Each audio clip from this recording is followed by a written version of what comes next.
पाकिस्तान में बिगड़ते हालातों को देख चीन ने एक बड़ा फैसला लिया है। चीन का यह फैसला आने वाले दिनों में पाकिस्तान के लिए मुश्किलें और भी ज्यादा बढ़ा देगा।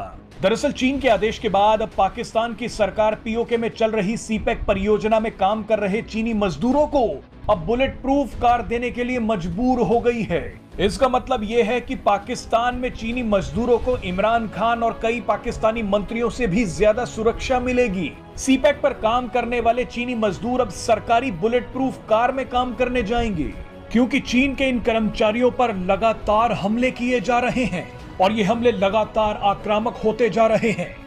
चाइनीज प्रोजेक्ट्स चल रहे थे दोस्तों, ये भी जियो की न्यूज है, मैं पढ़ के आपको बताता हूं। Chinese engineer suspended work on hydro power projects in Swat and Shangla districts. मैं आपको ये कह रहा हूं कि डर के मारे, जैसे दासू में अटैक हुआ था ना, दासू डैम पे वो भाग गए थे, वो भी हाइड्रो इलेक्ट्रिक प्रोजेक्ट था, वो डैम का प्रोजेक्ट था।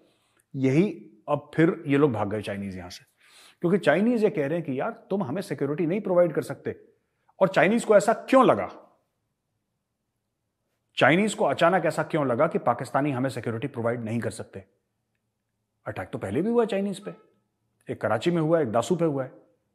तो अब चाइनीज क्यों भागे वहां से? चाइनीज इसलिए भागे क्योंकि चाइनीज ये देख रहे हैं कि यार देखो, जिन बंदों का फर्ज है, जिन बंदों की ड्यूटी है हमें प्रोटेक्ट करना, यानी कि पाकिस्तानी फौज, पाकिस्तानी सिक्योरिटी इदारे, काउंटर टेररिज्म डिपार्टमेंट, ये खुद गाजर मूली की तरह रोज कट रहे हैं। ओ भाई, जो अपने आप को प्रोटेक्ट नहीं कर पा रहा, जो अपने आप को सेव नहीं कर पा रहा, वो हमें कैसे सेव करेगा?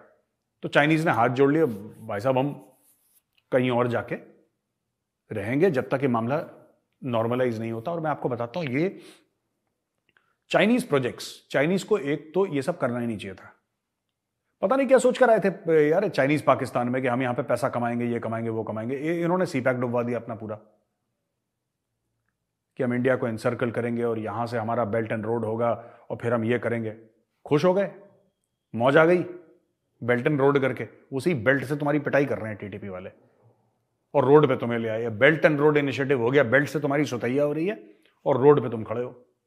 ये तुम्हारा बेल्ट एंड रोड इनिशिएटिव जो टीटीपी ने कर दिया। अब चाइनीज वहां पे डर के मारे भाग गए, कह रहे हैं भाई साहब जान बचा के भागो पाकिस्तान से, वरना ये तो हमें मार ही डालेंगे। अच्छा, एक बड़ी खबर जो इस वक्त गवादर से आ रही है, क्योंकि गवादर और बलूचिस्तान को नॉर्मली लोग डिस्कस नहीं करते, कि जो चाइनीज़ एक फ्लैगशिप प्रोजेक्ट था, China Pakistan economic corridor under belt and road initiative Gwadar के अंदर, उसमें प्रोटेस्ट चल रहे हैं काफ़ी ज़्यादा और कहा जा रहा है कि जो चाइनीज़ की जो इन्वेस्टमेंट है वो भी एट रिस्क आ गई है।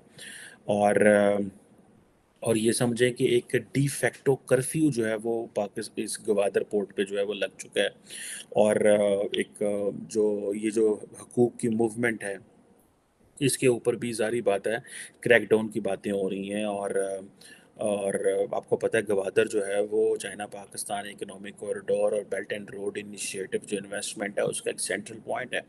अगर आपको याद हो, थोड़ा सा पहले मैंने आपको बताया था कि एक हक दो तहरीक गवादर राइट्स मूवमेंट है, जिसको पाकिस्तान की एक मजहबी सियासी जमात इस्लामी के लोकल लीडर मौलाना हदायतुर रहमान जो है वो चला रहे हैं। और बेसिकली जो बात की जा रही है वो ये है कि नॉर्मली जो पाकिस्तानी चैनल्स हैं वो तो दिखा नहीं रहे, और लेकिन ये है कि चाइनीज़ जो नेशनल हैं, सुनने में आ रहा है कि वो इस इलाके को छोड़ रहे हैं। द रीज़न बिहाइंड इज़ कि भाई ये जो प्रोटेस्ट लंबे हो गए हैं, और चाइना क्योंकि एक आपको पता है अथॉरिटेरियन स्टेट है, और अथॉरिटेरियन स्टेट का डेमोक्रेसी में काम करना इज़ वेरी वेरी इंपॉर्टेंट। मैं कल थोड़ी देर पहले एक हम डिस्कस कर रहे थे फ्रेंड शोरिंग टर्म, यानी कि उन ममालिक में आप अपनी सप्लाई चेन लेके जाते हैं जहाँ पे आप समझते हैं कि पॉलिटिकल सिचुएशन नॉर्मल होगी। सो पाकिस्तान की सिक्योरिटी लॉ एंड ऑर्डर भी ख़राब है एंड पाकिस्तान की पॉलिटिकल सिचुएशन भी ख़राब है। तो इन हालात में कौन पाकिस्तान के अंदर पैसा लेके आएगा? बल्कि ये जो चाइनीज़ पैसा है ये भी निकलेगा इससे।